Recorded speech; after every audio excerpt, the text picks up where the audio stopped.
This is your host, Jason Snellgrove, and I will be your guide as we journey down the road to pleasure hunt or hitting the long trail to those great comp hunts. This is the Coonhound Collective podcast.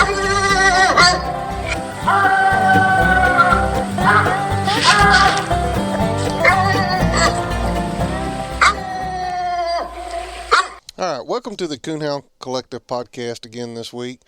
This week I got a return guest. I've never shook the guy's hand, but I feel like we were really good friends.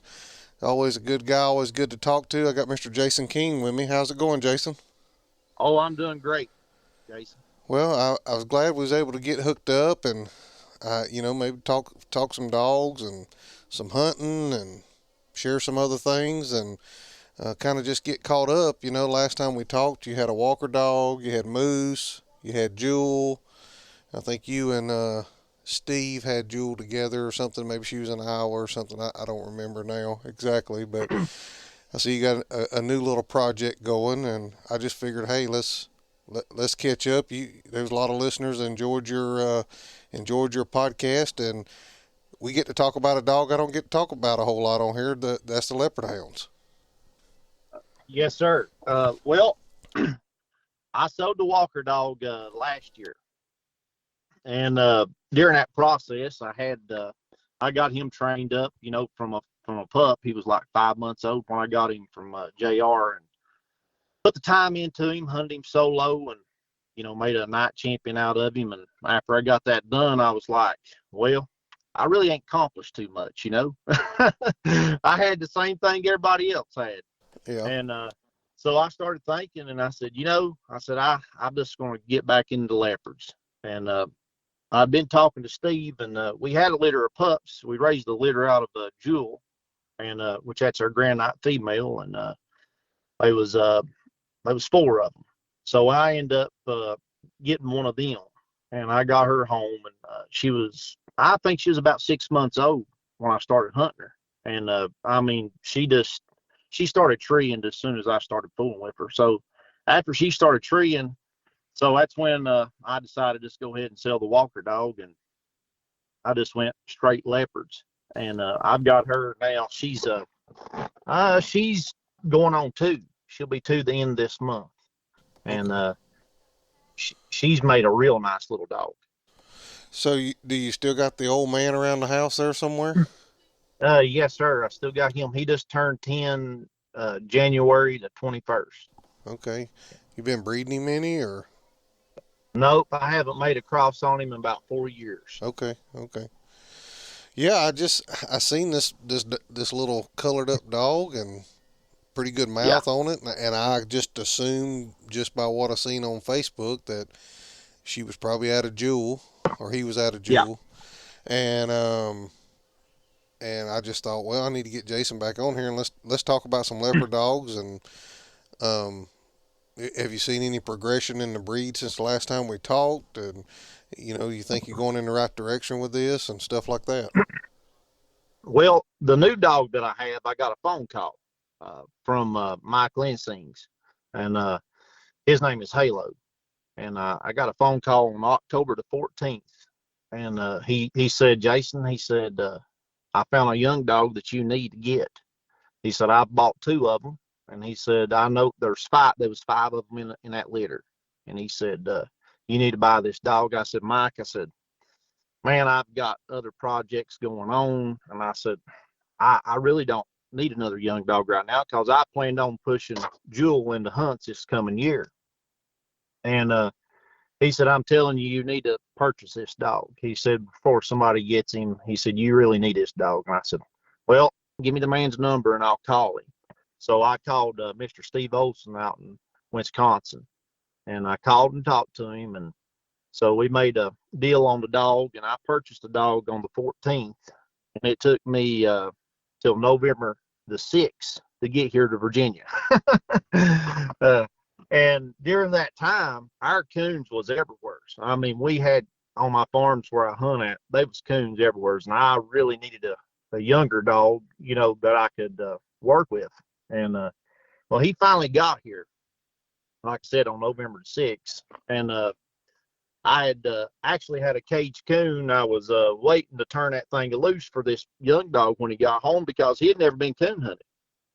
He was 14 months old, and all he'd ever been worked with was just they'd showed him a coon or two in a cage. That's what I seen out of him when they sent me the videos. Just let me see him that he would bark at a coon. And so I got him home, and we sat on the tailgate for about 10-15 minutes and just bonded. Just talked to him, and there was a leaf fell out of the air. The leaves was falling, and man, that dog's head, he just went up in the air, and when he did, he threw his nose up in there, and he winded that coon. It was like 150 yards away in a barn, and he smelt that coon as soon as he threw his head in the air, and I said, uh-oh. So I put him in the truck, went and turned that coon loose, and I cut him loose not long after I turned that coon loose. I didn't want it real hard for him. I wanted it pretty easy because he's just a pup. And he run that coon in there and treated it.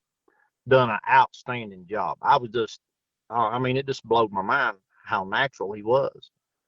So I hunted him for, a few nights that week. Didn't do too much with him. We were just trying to get used to each other. And I hunted him with moose, and he was striking coons in front of him as soon as I took him hunting. It just blew my mind how natural he was. And I called Mike and I said, I want to thank you for contacting me because anybody could have got this dog.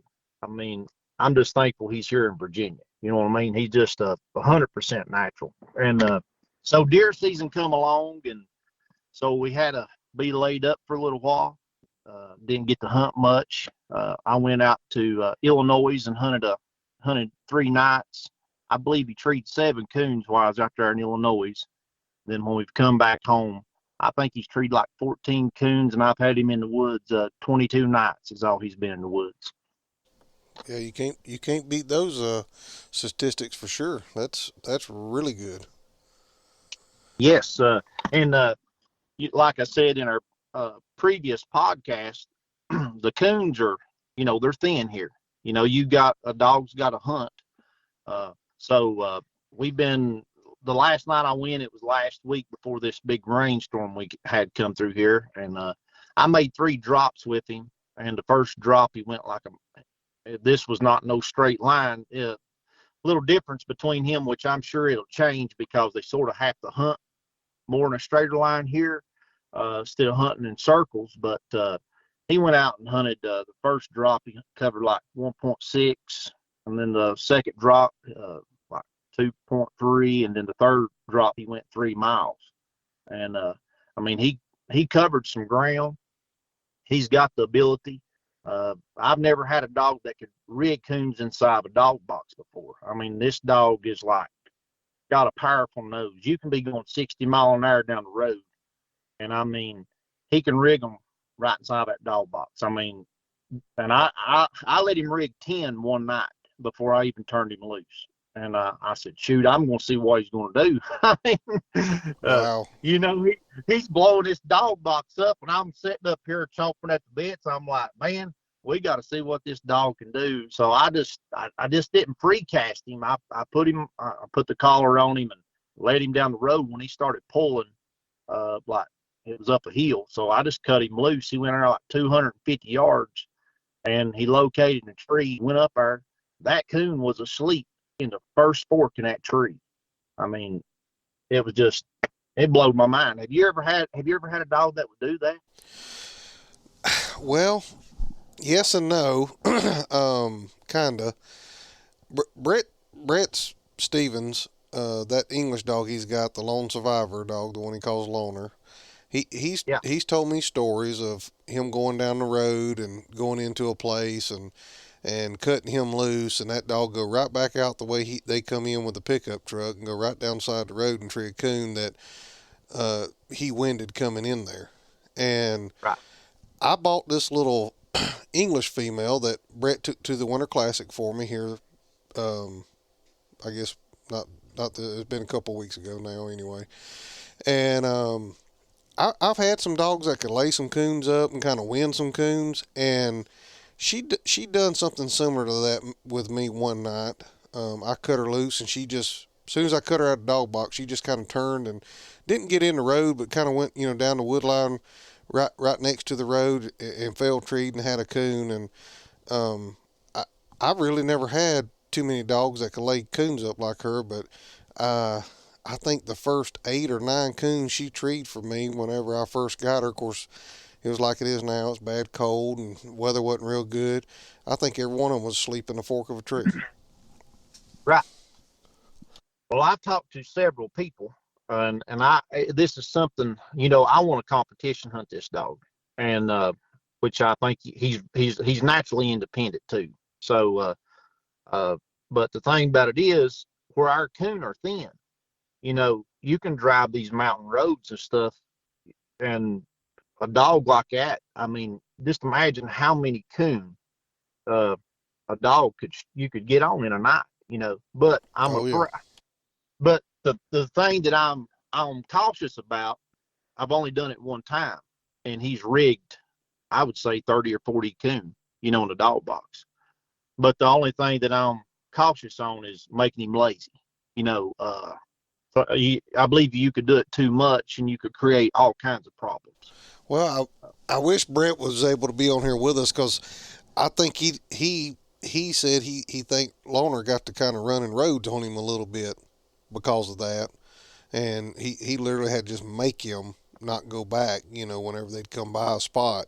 And he said that he done it to him 2 or 3 times, and he went through this stage of trying to run roads on him, and he was scared he's gonna get him run over. Right. Yeah, I've thought the same thing, and then plus up here, see, like our land is real mountainous. It's but you can't hunt nowheres in these mountains without there being a gravel road, which there's no traffic. You know what I mean? But there's gas wells everywhere, and there's logging roads. All of our country's been logged. So really and truthfully, like here, when you're hunting a dog, when you cut a dog, there's going to be a road within 100 yards. If you turn it in a patch of woods, there's some kind of logging trail, four-wheeler trail, or something. You know what I mean? Yeah. And so basically what we do is, like, say, if you got field edges, you know how you can cut dogs around field edges, and they learn to edge everything. So that's what I do to train my dogs to hunt field edges. If I'm hunting in the mountains. So if we're turning them down a ridge, they might be a road that goes straight through that ridge all the way to the end of it. And sometimes, and a dog will hunt harder.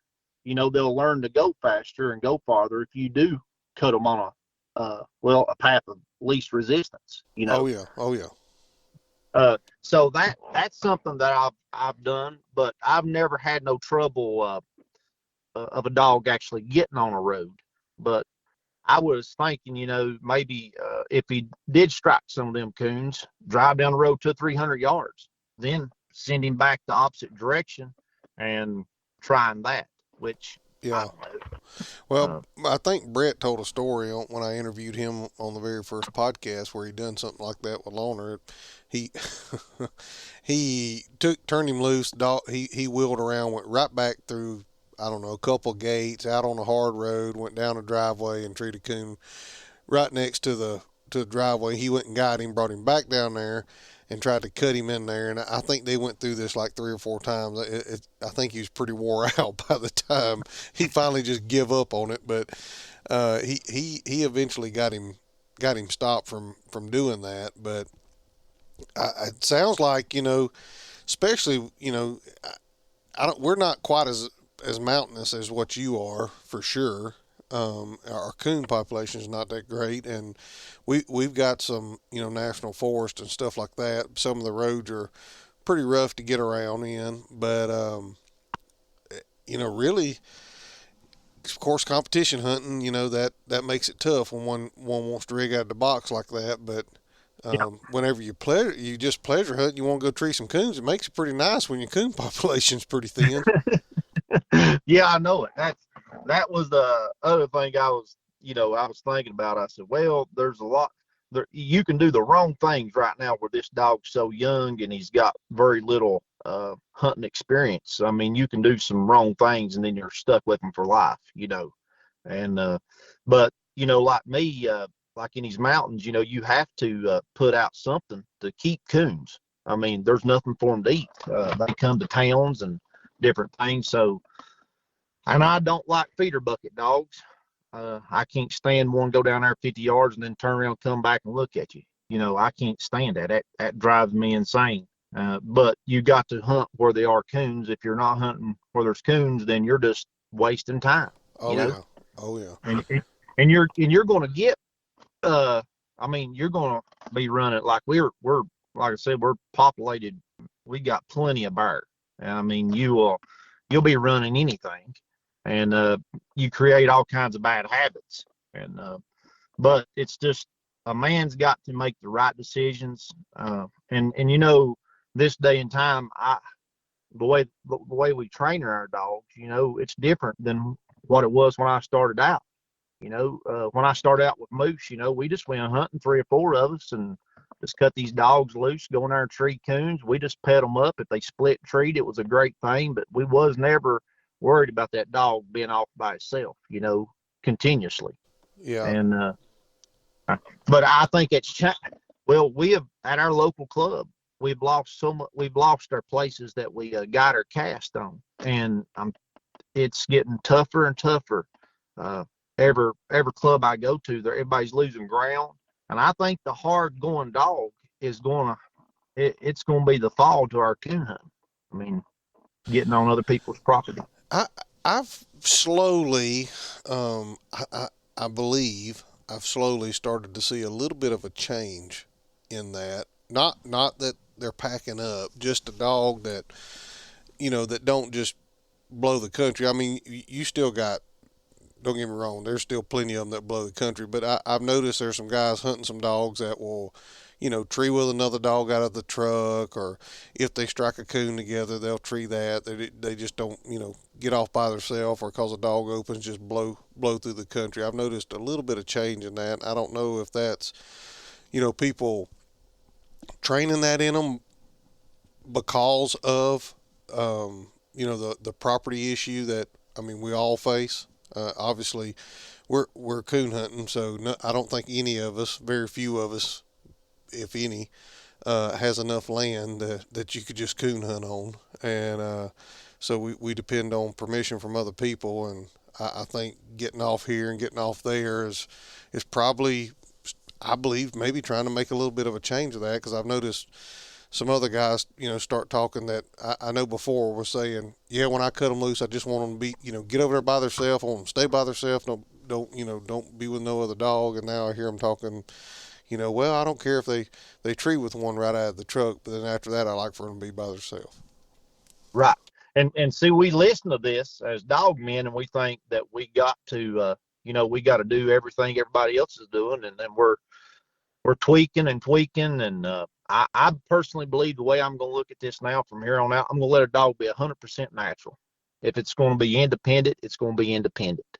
I mean, I want my dog, if it strikes a track, I want it to finish it regardless. I don't want it leaving a track. And I think we can work on them too much that we're taking their natural ability away from them. Yeah. Yeah, I agree. I would agree with that for sure. I mean, I think we've got involved, and I mean, because dogs are natural pack animals. We all know that. And like my buddy Aaron Gamble talks about, he's from right here in Hurley, Missouri, and there used to be a tire shop there. Hurley ain't much of a town now, but there used to be a tire shop down there, and he said all those guys would gather around, and he said if somebody's dog back in the day split treed and had a coon right by itself, it was like something unheard of, because they hunted them together so much. Now, if the dogs was to tree on a tree together, it's almost unheard of. So we've completely flip-flopped from where we were, and I think there's got to be somewhere in the middle. Yes.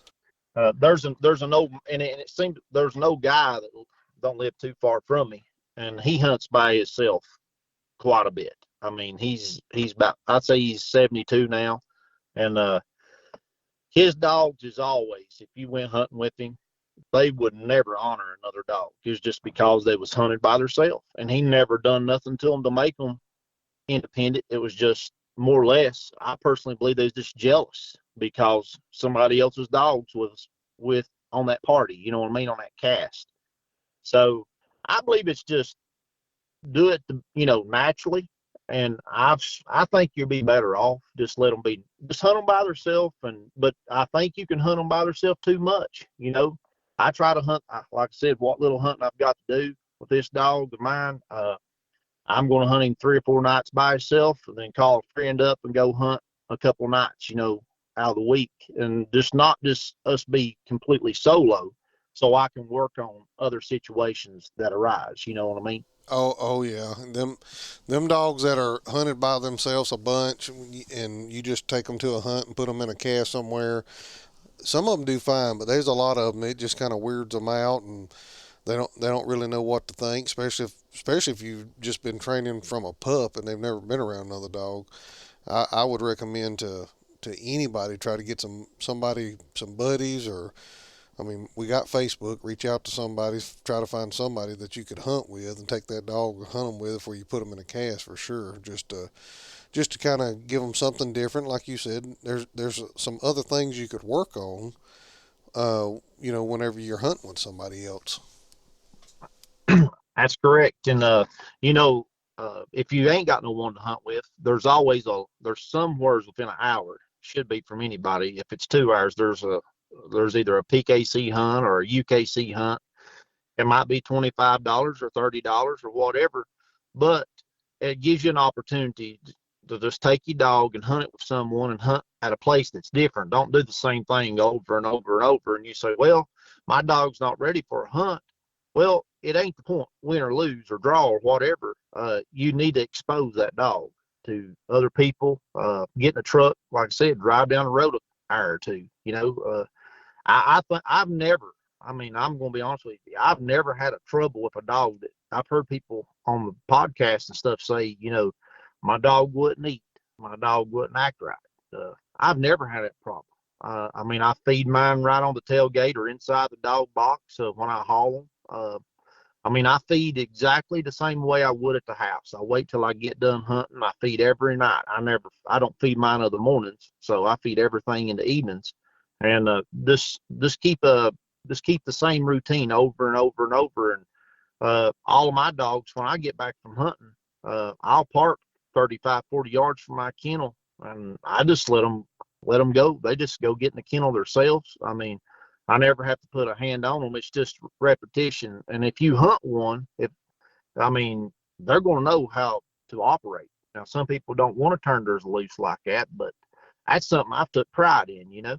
Oh yeah, well, I my male dog I got Creeper. He's wound 440, and I sold him last year to a gentleman over in North Carolina, and got the opportunity to buy him back, and bought him back. But one of the things that guy told me, he said, I ain't never had a dog with a handle like this. I mean, as wild and crazy as he is, I mean, up and down these hills, I ain't fixing to lead a dog up and down these hills, because they snatch you wrong. You step on a piece of that loose slate, and down the side of the mountain you go with the dog. And I mean, there ain't no point in it. These dogs are smart enough that you should be able to train them to walk without a lead. And just like you said, when I get home, I just drop the tailgate and just tell him, say, hey, let's go. And we just go right in the kennel house, and he goes right to his kennel door and stands and wait, and I open the door and he goes right in. Uh, I'll tell you what, a good handle on a dog is worth a gold mine when you're in a bind, or you need to go to work the next morning and you need to get that dog out of them woods. It's well worth its weight in gold. Amen. Amen. That's like up here. There's some of these hollers, they don't even have a road in them. And I mean, it might take you a mile to get to them. I mean, and laurel. Do y'all have laurel out there? Mountain laurel? No, we don't. Oh my goodness. It is crazy. I mean, you'll have to just lay down and belly crawl under it. I mean, it's sort of like some of that ivy and stuff that's in Indiana. It's about as bad, but it don't have the briars on it. But it's just thick. You can't get through it. I mean, when I'm harvesting coons, I pack a little chipmunk 22 rifle, just so that you can get through the wheat, through the laurel bushes and stuff. But you know, the handle is so important. Now, I have not put no tone handle on this new dog, but I will say this: when I went hunting with my friend a couple weeks ago, we was about a mile and a half from the truck, and I had not worked on pulling, like pulling on the dog lead or none of that stuff. So I just got me one of them little twigs, and when he was walking beside of me, and I just tapped him on the nose about 3 times and said back. And anytime he would go to pull me, this is how smart he is. I just laid it on the ground. I'd say back, and he would walk right beside me all the way to the truck. And like I said, it's been a few weeks ago. If I get him out of the kennel or anything, and he'll walk right beside of me. If he started to pull, I can say that. I mean, it's just, you got to have something that's got something between the ears too, to work with. Oh yeah, And yeah. and That's 100%. oh yeah, and like Big Jewel out there in Iowa, when Steve, when me and him partnered on her, I said, now Steve, if she gets in there deep, I said, don't drive and look for her. I said, just tone her. And I said, when you tone that female, I said, she'll come exactly where you let her out. He said, really? I said, yes. I said, you do not have to chase her down. And because here in these mountains, she could be in there a mile or two, and you could just tone her, and she would come exactly where you let her out. And he done that one night, and he said, I would have never believed that. And but it's the time that you put in one to make a nice hound. Yeah, a lot of people don't even understand, especially if you, I mean, maybe not an old dog, but when you have that young dog, all all that can be done in the yard. You can do all that Yeah, in the yard. You ain't got to take that thing to the woods. Weather's bad like it is now, or you can't hunt. You can spend 10 or 15 minutes in the afternoons or in the mornings or whenever you got time, middle of the day, whatever it is. A lot of that handle stuff can be done right here in the yard. right. Yes, sir. The only thing that I've done different on that part there is I waited till they start running and treeing. Uh, I set back. Well, I messed up 3 or 4 by doing that too early before I actually got them going hunting and running and treeing.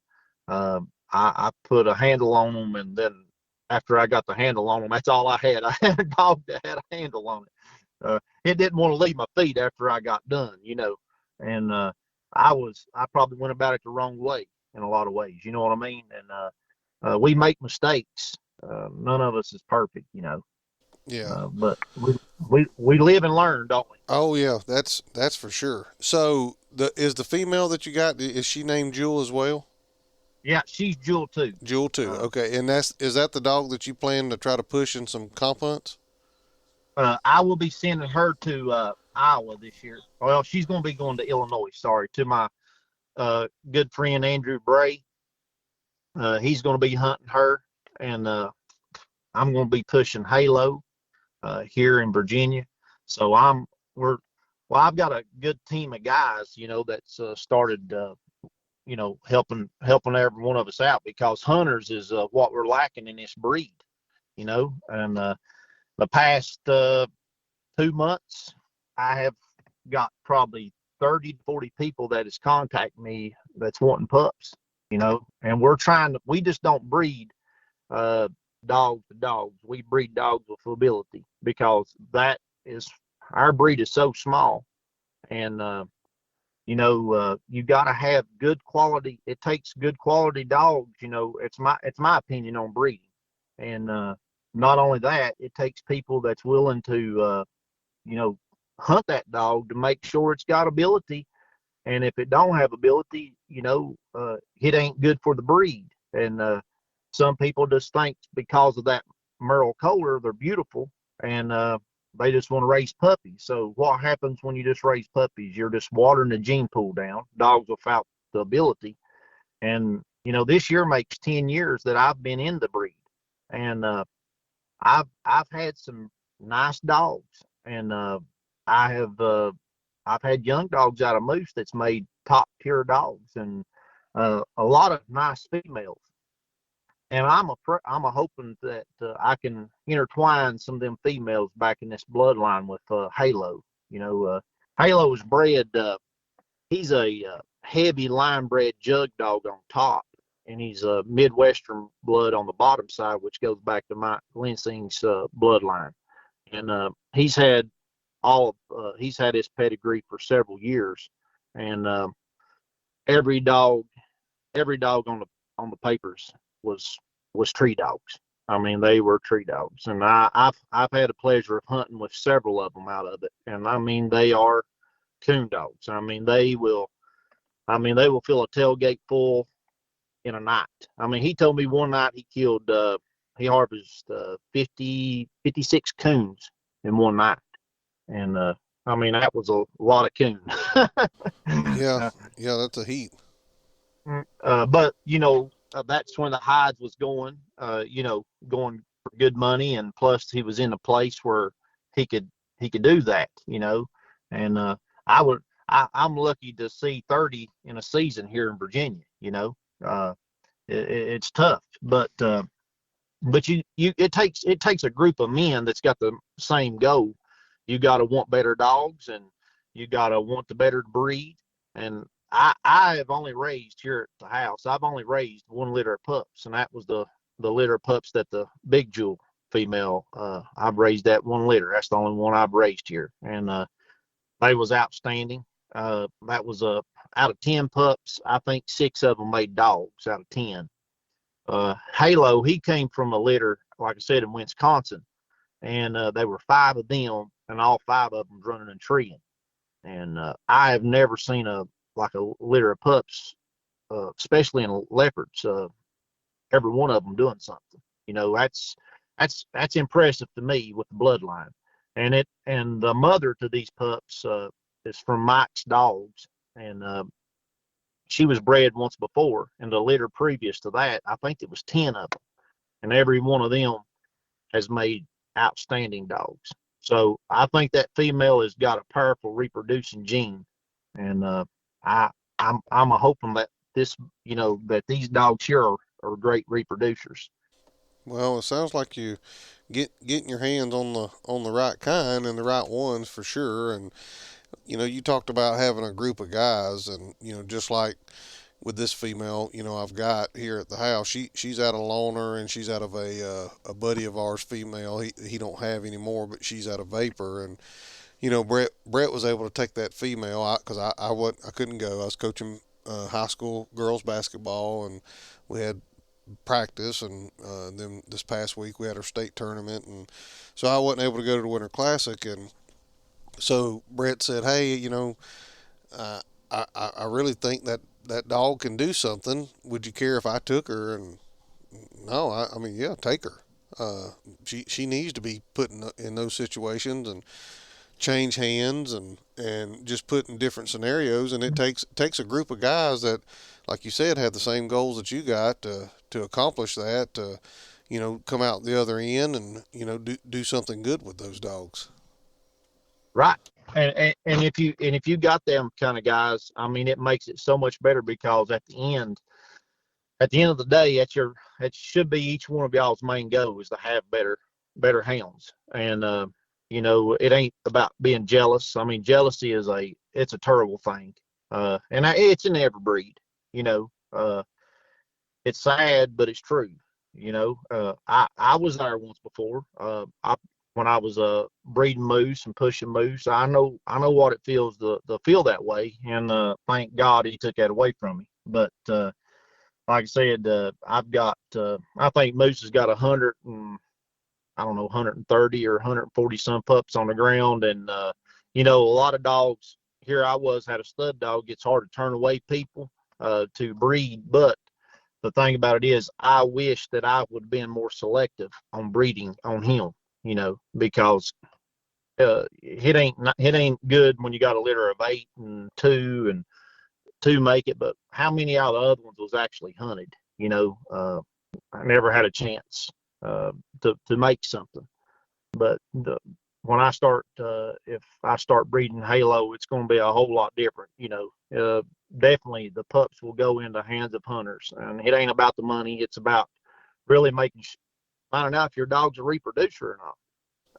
Yeah. Well, and I got this female. She just needs to maybe one win or two wins to be a night champion. I have to look it up now, and I'm it's kind of different. I've always hunted male dogs, and I've never been a stud dog guy, which I've never had a male dog win a whole bunch of big stuff either. But never really cared about that. I just whenever it come time, I think I needed a puppy to replace. I try to find somebody that had a female that let me breed to it, so I could get a puppy for myself. And then, now the tables has turned. I've got this little female, and I really like her. And I'm kind of in one of them positions where, I'd like to. She's still young, and I'd like to breed her just to see kind of, what kind of puppy she's gonna reproduce. But at the same time, I just want to hunt her. I Right. just want to take her out and hunt her, and not have to worry about that. But I don't want her to get too much age on her before I start breeding her and see what she crosses good on, see what kind of puppy she throws. Right. That's the same thing I'm a thinking too. I want to get some pups on the ground out of this dog, hopefully this year. Uh, and I've, like I said, I've got plenty of people willing to help me hunt these. And if it wasn't for that, I wouldn't be in no hurry. But I think you can wait too late to see if a dog is a reproducer. So I think you need to make the right decisions. I think get a few litters of pups on the ground while they're young, and you'll find out if you want to get them collected or uh, different things down the road. Because, like I said, in this breed, there's very few. Well, there's a lot of dogs, like I said, and some of them's reproducers and some of them's not.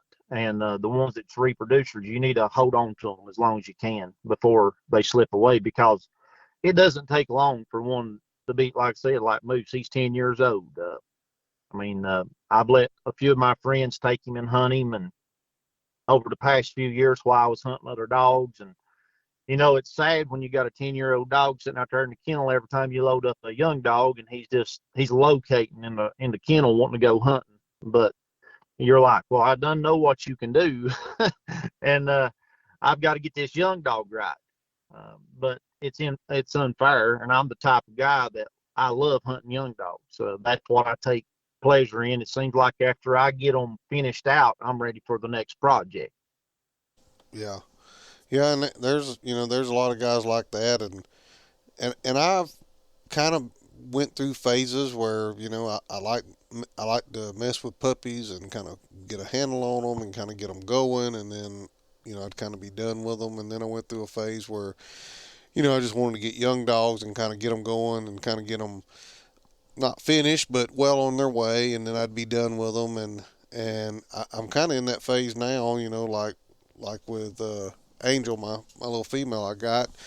She needs a few little things kind of tweaked to be what I would consider a complete finished dog owner. And I'm kind of to that point where that's kind of what I want to do. I just kind of want to fix those few things and just kind of hunt my dog. And I don't know if everybody's that way. It kind of comes and goes in phases, because I mean I have opportunities to get all kind of different puppies, but uh, I think I sit there and think, yeah, boy, that'd be nice to have that pup, and then I stop and I think about how much work it truly takes to take that pup from a pup to a dog that'll run and tree a coon, and do I've got the commitment inside myself to do it, and do I got the time to do it? Right. And it takes so much money and time, and you can never be repaid for, if you really do justice with that dog, you'll never be able to sell that dog for what you've got in it, and the time and the work. And you know what I mean? Oh yeah, and that's I see on Facebook, hey, my my kid wants to get in the coon hunting, and then you see 200 comments on there. I got a pup here that I give, all this kind of stuff, and I've made comments on there before. Just if that's you, save your money and go find somebody that's got a dog that's either close to finished or preferably even finished, that maybe they've retired. uh, Yes. that kid will learn more from that hunting that dog that will already run and tree a coon than he ever will from hunting a pup. And then when he gets past that stage, he could get a pup and start training it. Yes, that's as good of advice that you could give anyone. Because I think a young, I've got this friend, he was talking the other day about wanting to get him a pup. I'm like, brother, I said, best thing you do, get you a 2 or 3 year old dog, something someone's already got the, the kinks worked out of it, because you're going to be, you're going to be a year and a half away from ever getting to enjoy that dog. And if you don't put the time into it to make it what it needs to be, and you might put all that time into it and it still not make the kind of dog you want, well, then you're right back going buying another young dog. Then you're another 2.5 years. You've done got 5 or 6 years of nothing but pups, and you still don't have nothing. And And and that's the whole truth right there.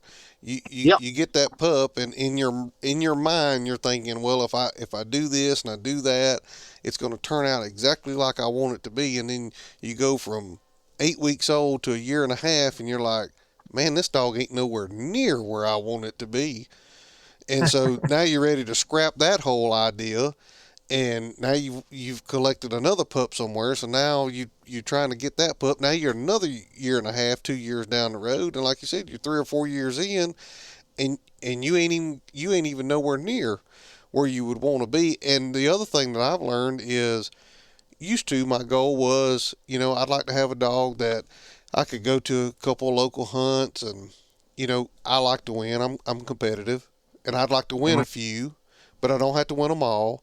And I'd like to go tree a coon, on the weekends or in the evenings or something like that. And then, but as time has went by, my goals have even changed. Of, like with this female, I've got high expectations for her to, you know, run her in some PKC stuff and run her in some pro sport stuff if I can get a few things tweaked on her.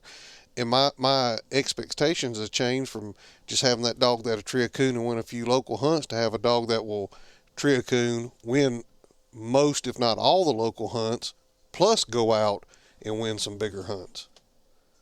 well, I'm right where you're at right now. I feel the same way. I think age and time uh, changes a man. And what my goal is now is to better the breed, and run some hunts, win some hunts. If my dog is capable, and but that's my main goal, is to enjoy my dogs, enjoy the hunting. Every trip to the woods needs to be like your last. Enjoy every moment, because it's time is slipping by very quickly. And I mean, a man's got to. I mean, we work all the time, and when it comes time to go to the woods and take a hound, it just brings me peace and comfort. I love it. I mean, I enjoy every moment of it. My friend, he's Jack Earls. Some of the videos he's been in with me, he's 86 years old, getting ready to turn 87, and he just rides along with me every night I go, and just loves to listen to that dog bark. He said, and watch. He loves watching that Garmin too. And he said, I can't go to the woods, but he said, I love listening to that dog bark. Well, And I,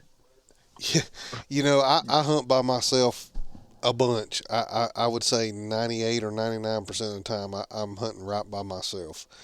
But I went through that same thing where the first black and tan that I bought from an older gentleman, and he had got to the point where it was really rough on him to go to the woods. And I used to go pick him up, and he'd sit on the tailgate, and we'd cut the dogs loose, and that's what he'd say. He'd say, I can't go to the tree, but you're young, you can go to it. I sure love to sit here and listen to these dogs.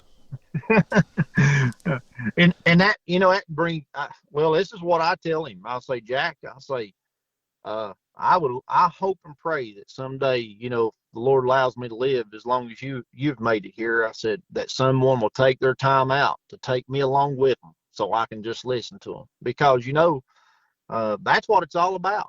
Just keep passing this on down to the next generation and the next generation. But it's up to us to do that. Yeah, that's for sure. And we have to. Aaron made a good point here a while back. These breed associations, the leopards, the blue ticks, the English, black and tans, walkers, whatever. Aaron's a blue tick guy, and he said, I don't need the Blue Tick Association to promote blue ticks to me. I'm going to hunt a blue tick no matter what. Jason Keene don't need the Leopard Association to promote leopard hounds to Jason Keene. He, Right. we need these breed associations, and us as hunters have got to come up with ways to promote our individual breeds to other hunters and people that are not hunters to draw them in. What's going to make somebody that hasn't hunt buy a leopard dog or buy an English dog or buy a blue tick over buying a walker if the only reason they're getting into it is to win competition hunts?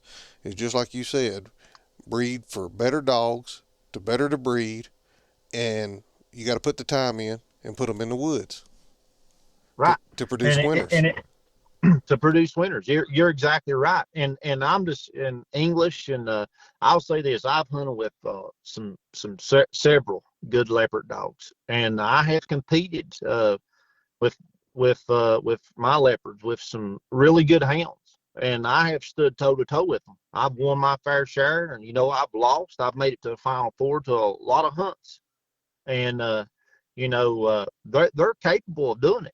It's just the man behind it getting them there. You got to put in the time, and yes, there's going to be some calls, but you got to put the time into it. You just can't say, well, it's junk. You got to give it a fair chance. But when when they like that. I heard you talking about one of them young English dogs you had was a later started dog. Is this the one you're hunting now, No, or was it? no, I actually still got her up there. She's definitely gonna be way later than what I want her to be, but also I've hunted that same line of dogs when I was in high school, and so I kind of know when they start and when their switch really flips. There's not going to be very many of those that's out of that line of dogs because she's a semen pup. So there's not going to be very many of those out of that litter, that line of dogs that really was going to start treeing coons, at 7, 8, 9 months old. So I kind of knew what my expectations was getting into it. Right.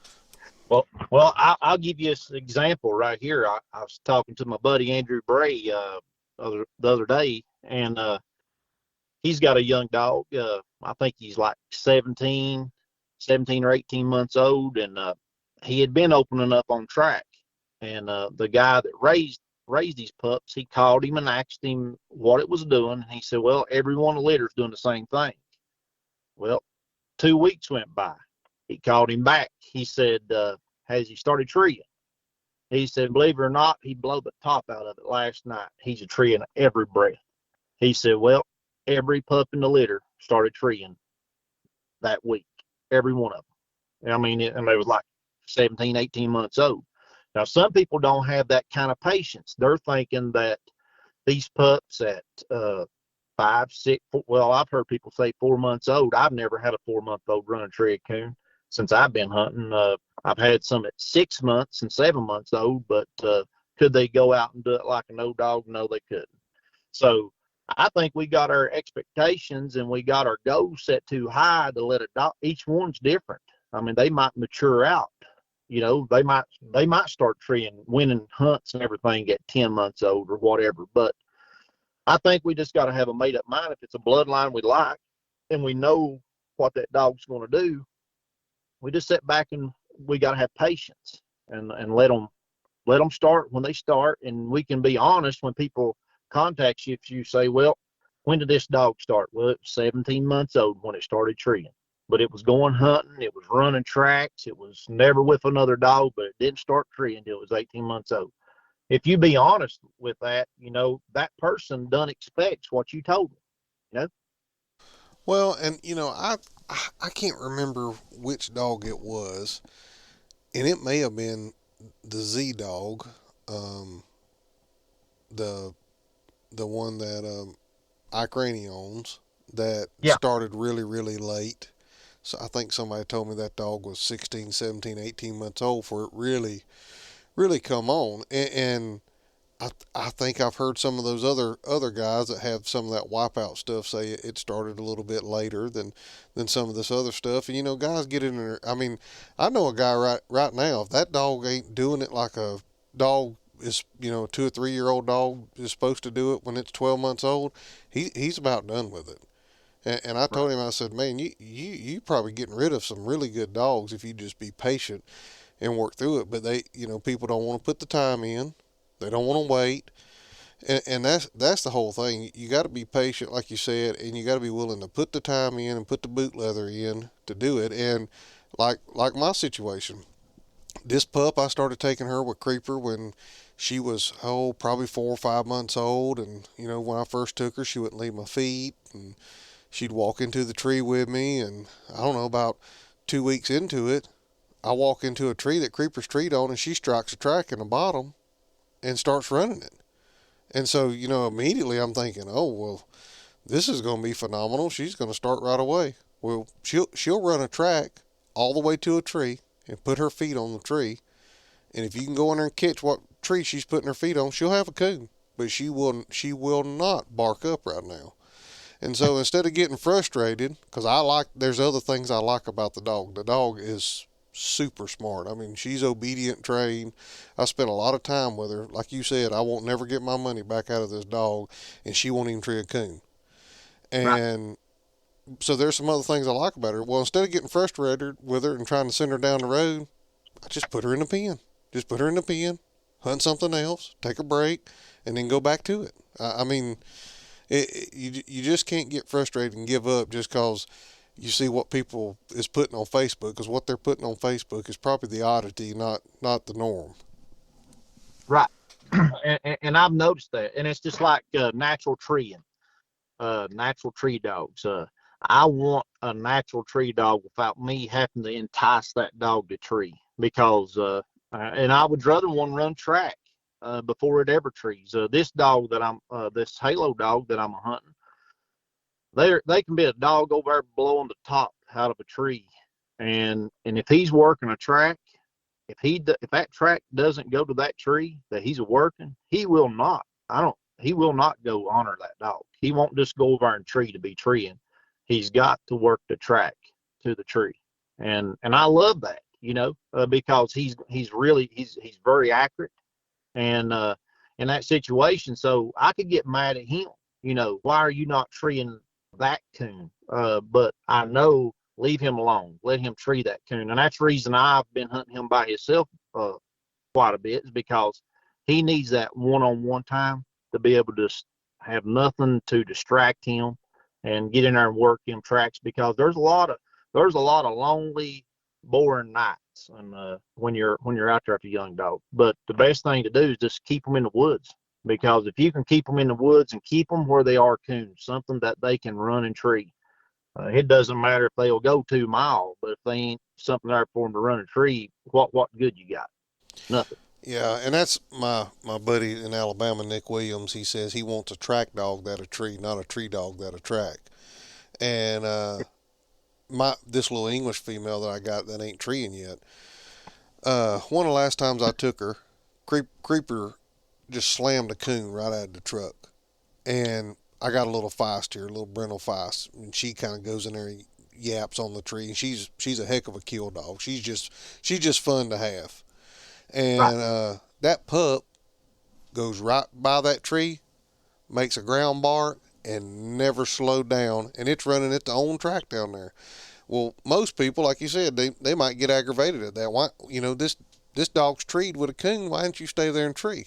Well, you know what? If that dog gets young, if it wants to go on down there and run a track, and hey, maybe it'll work it out, maybe it don't. But that's one of the things I like, because I know when that switch flips up and she starts treeing, because she's so track minded. I truly believe this. If that ever happens, she's going to be really, really accurate when she gets treed. Right.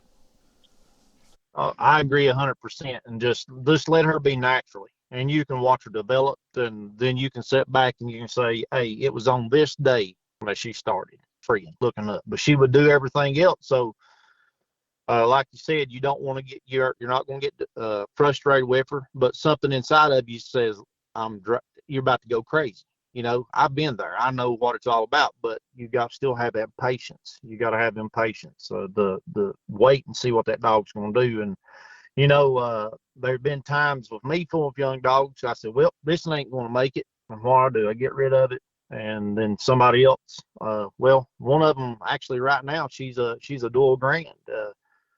There's just something about her I didn't like. And I sent her to my buddy, and he put the time into her. He granted her out. I mean, she made an outstanding dog, but I did not have the patience. I didn't think she was going to start quick enough for me, or, you know, but there again, she still turned out to be a real nice dog, and she's reproduced some real nice dogs. So there again, you know, it's patience at the end of it. You know, you just gotta keep hauling them to the woods.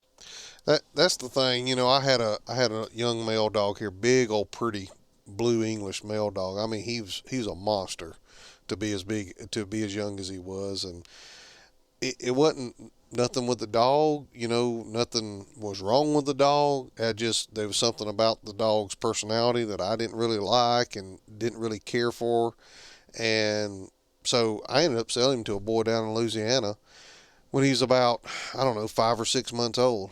It wasn't about a month and a half, 2 months later.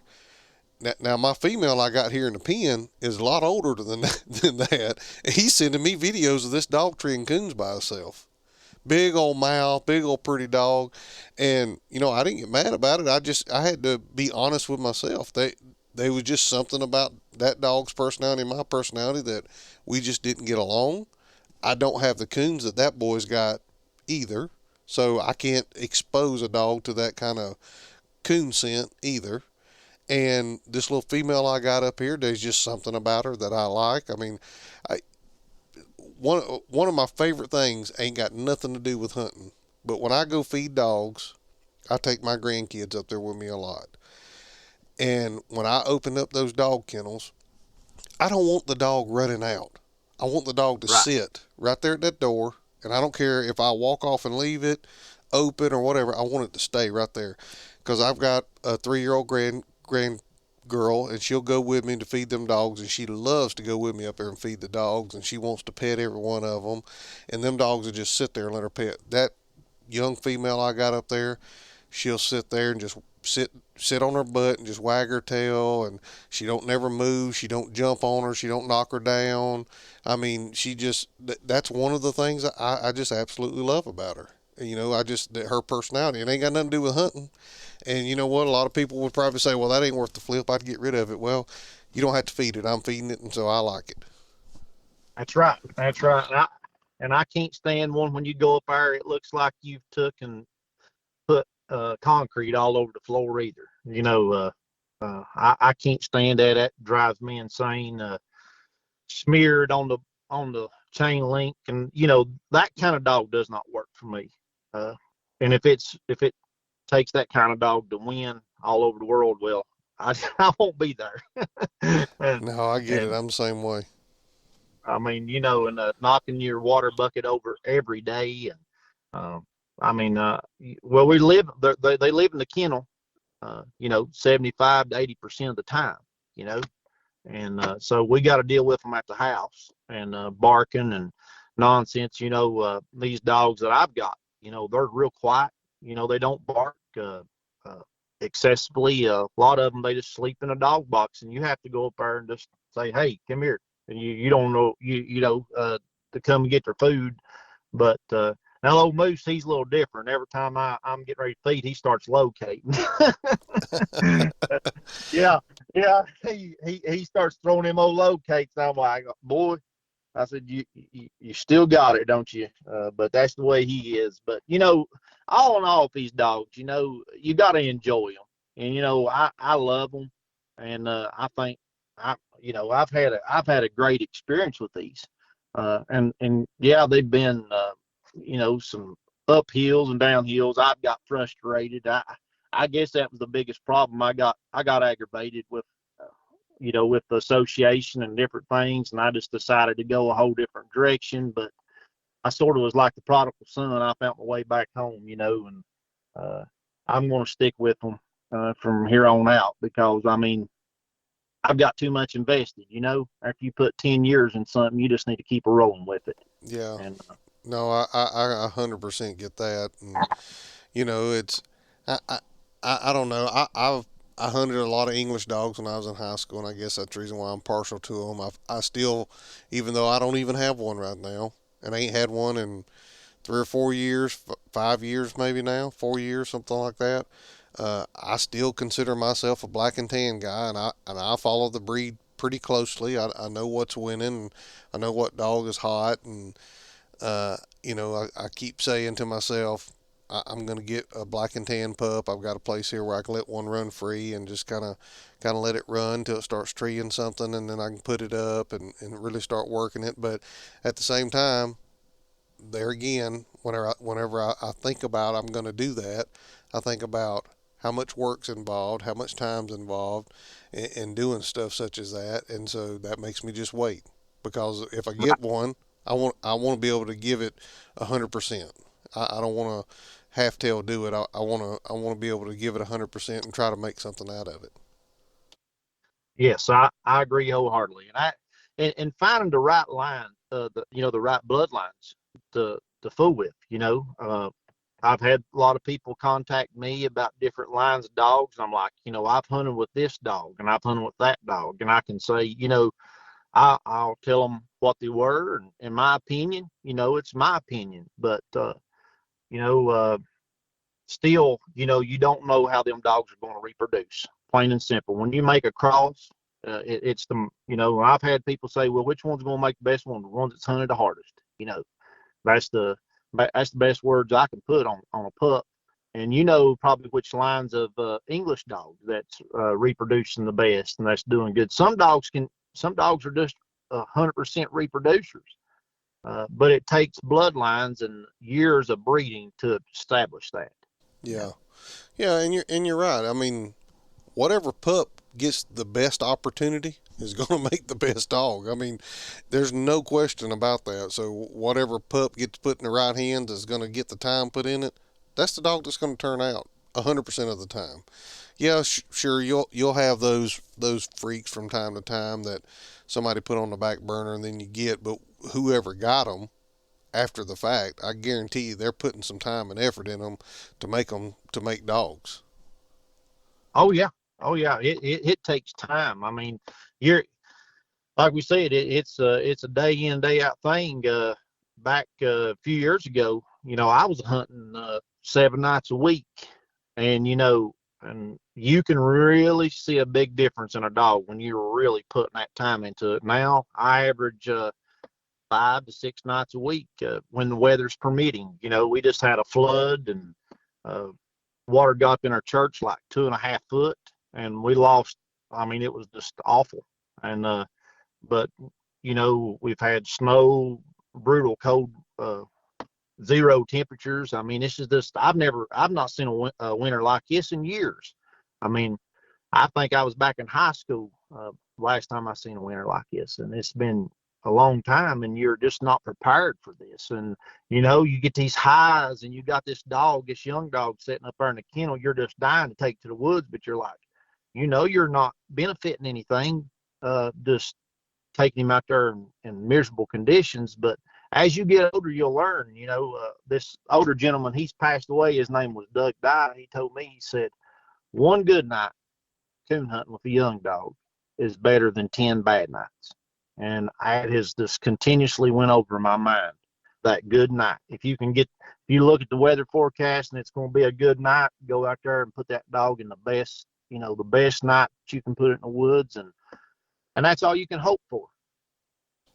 That's it. And I done a podcast. I don't know. It's been probably several months ago now.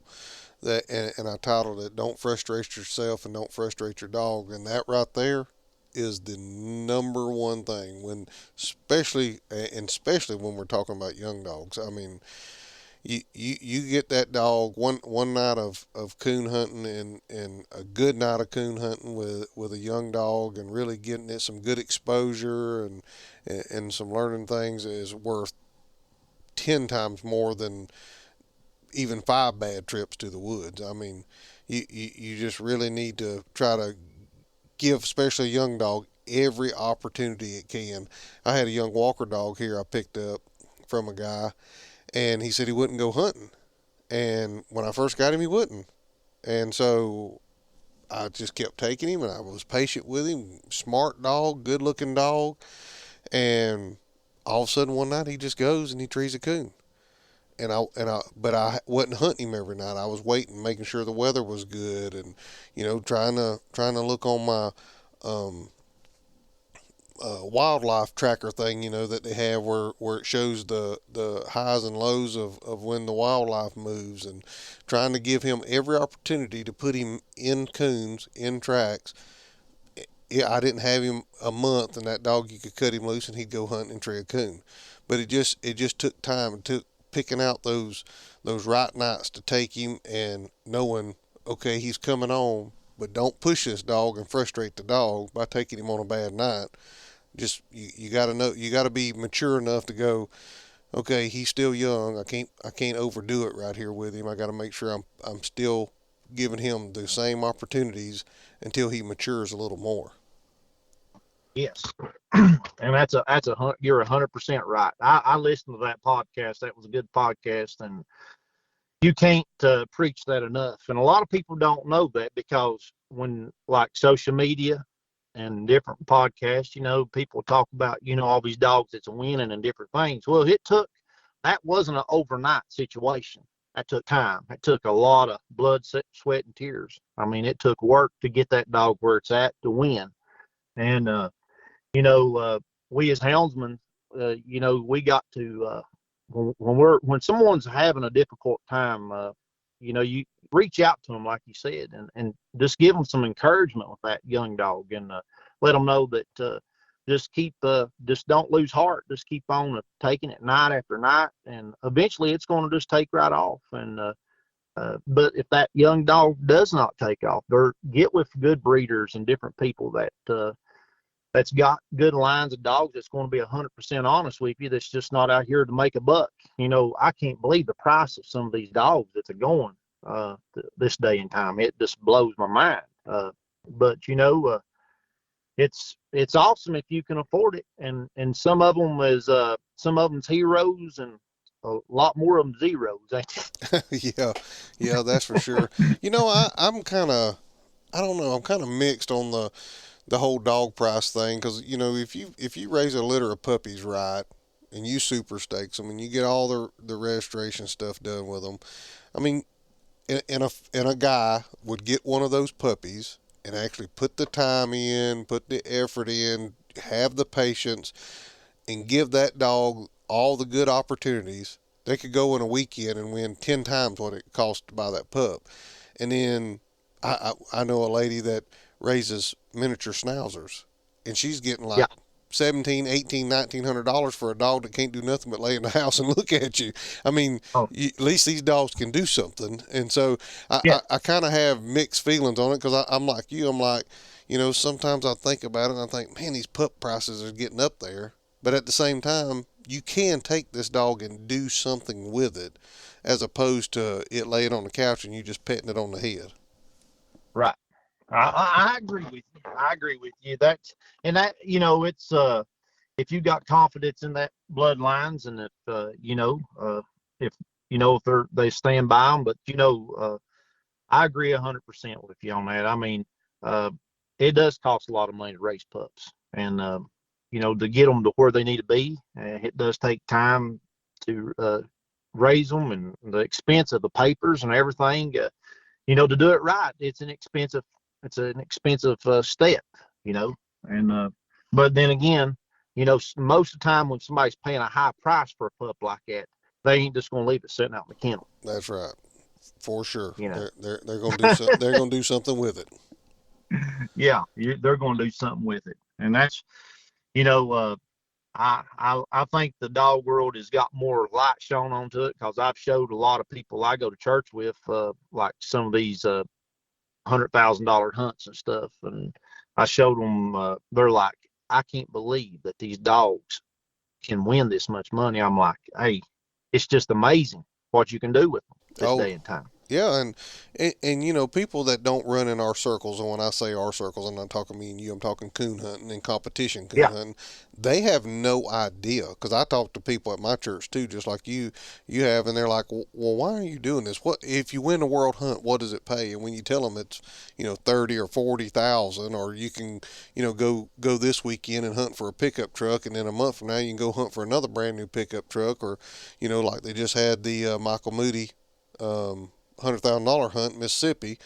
Guy wins $100,000 on a dog that he actually, I heard him on Josh McCase's podcast, said at one time before, prior to that, had him on the Pro Hound message for him for sale.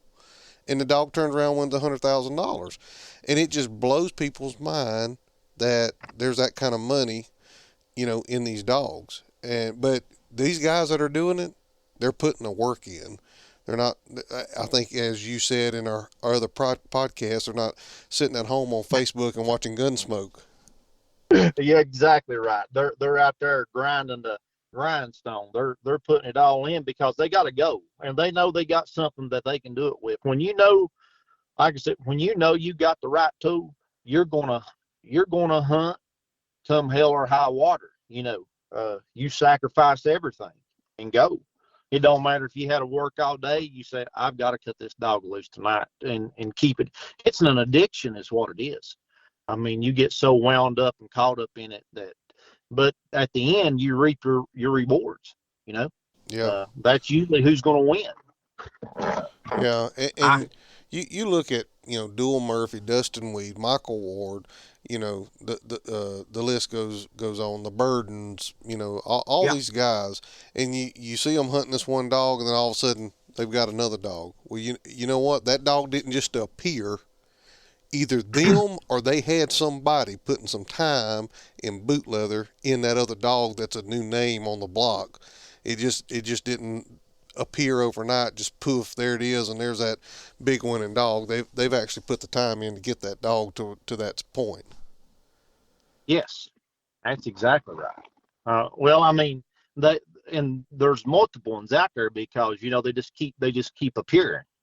They just keep showing up, and that's there again. It goes back to that team of people pushing them dogs to get them there, and so they can reap the rewards. I mean, one man can't do it by himself; it's impossible. Yeah, yeah. You'd have to have a lot of money and a lot of time. That's for sure to be able to do it by yourself. Oh yeah,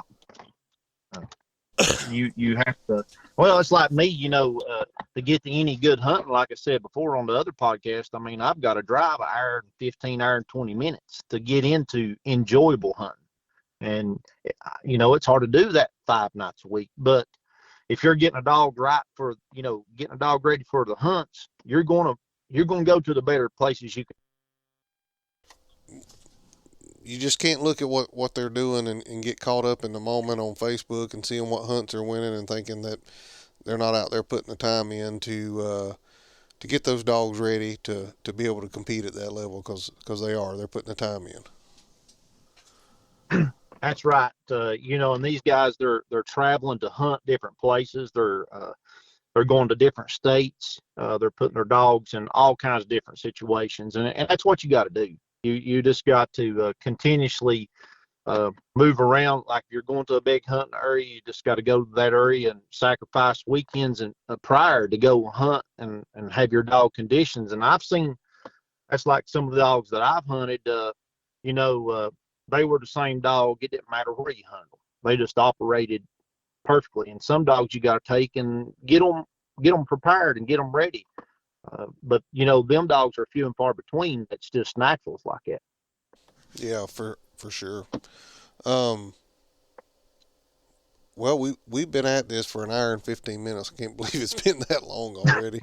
And I know you got something else you wanted to share, but as far as on the dogs, did you have anything else you wanted to share or talk about before we get to the other part? My goal is right now is just trying to make better leopards. And like I said, I want to thank Andrew Bray, Steve Thomas, Mike Lansings, and I've got some other guys that's been real special to me. That's really helped me, and we're moving forward. And I think the future is looking brighter for the Leopard breed. And like I said, I've got several people on the list for some pups, and I believe they're all going in the right hands, And but time will tell in another year or so. Maybe we'll be doing this thing again and talking about the next future of the Leopard breed.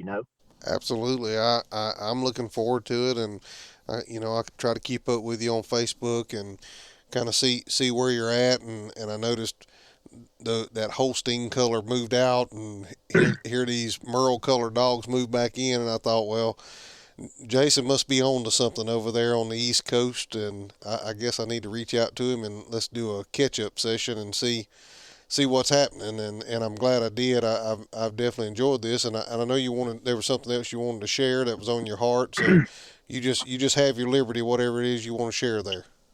All right.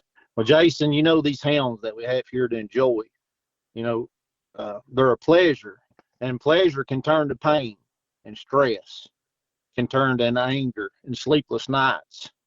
But the best solution is to find our wholeness in God, who can put more joy in our hearts than anyone or anything else. God is far beyond any wealth or any experience we could ever imagine. The greatest thing is to know the Lord Jesus Christ as our Savior. The Bible says, let us lay aside every weight and every sin which so easily ensnares us. Let us run with endurance the race that is set before us. If we can learn to trust in Him, our Lord and Savior, there's nothing impossible. Today I read over in Job chapter 22, verse 8, it says at the end of the verse, and so a light will shine your way. If anyone listening to this podcast today doesn't know Jesus Christ, He is the only way. Jesus died for each and every one of us. If you don't know the Lord as your personal Savior, there's no greater time than this. You can say, well, I've done too much wrong. How can He ever love me? Or how can He ever accept me? My thought goes back to the thief that was on the cross. He looked at Jesus. He said, will you remember me? And Jesus said, today you'll be in paradise with me for eternal life. The Bible says in John 3:16, for God so loved the world that He gave His only begotten Son, that whosoever believeth in Him shall not perish, but have everlasting life. There's no greater time than right now to accept Jesus Christ as your Lord and Savior. I can't make it one day without Him. And I've failed Him many a times, but He's always been there to pick me back up. I felt like the prodigal son and return back home. There've been so many times in my life that I felt like all hope was lost. But the very thing that I needed was to get right back home, like that prodigal. And today, if you want to accept Jesus Christ as your Lord and Savior, all you got to do is just ask Him to come in. He is there waiting, and He's knocking on that door. And if you need to message me or message Jason, I know if there's multiple people starts contacting us. I've got several friends. My brother-in-law's our pastor. If you need to get with someone and talk to them about the Lord, we're willing. My door's always open, and I'm sure Jason's is too, because there's nothing any better than seeing each and every one of you in heaven with us. We might not get to meet you here on earth, but someday I hope we can meet each and every one in heaven, because the time is the harvest is ripe. It's harvest time, and I would love to see each and every one of our fellow coon hunters ask Christ into their heart. Absolutely. I couldn't have said any of that more better myself, and I don't want to take away from it, so we'll shut it down right there. And Jason, I really appreciate you sharing that with us and sharing your heart with us. And that is out of everything we do, out of getting puppies, out of training dogs, out of going to hunts, if you don't do anything else, ask the Lord to come into your heart. And if you are a Christian, share it with someone else, just like Jason has today. Jason, I appreciate you being on here today, and we'll get together and do this again. I always have a good time talking to you, and we always get caught up talking about something with these dogs, and I love to hear you share about the Lord. So I really appreciate it. We'll get together and do this again. Jason, I sure appreciate it, buddy, and thank you so much. Yes, sir. You have a good evening, and we'll talk at you later. All right, thank you, sir. Bye-bye. Thanks, guys, for listening to the Coonhound Collective podcast today. We really appreciate you taking your time out of your day to listen to the podcast. If you don't mind, head over to Facebook and give us a like, and head over to Instagram and give us a follow. It's both at the Coonhound Collective. Also, if you would like to reach us here at the Coonhound Collective, you can reach us at thecoonhoundcollective@gmail.com. If there's someone that you would like to hear on the podcast or a product that you would like to hear talked about, please send it to thecoonhoundcollective@gmail.com. Thanks again. Have a great day.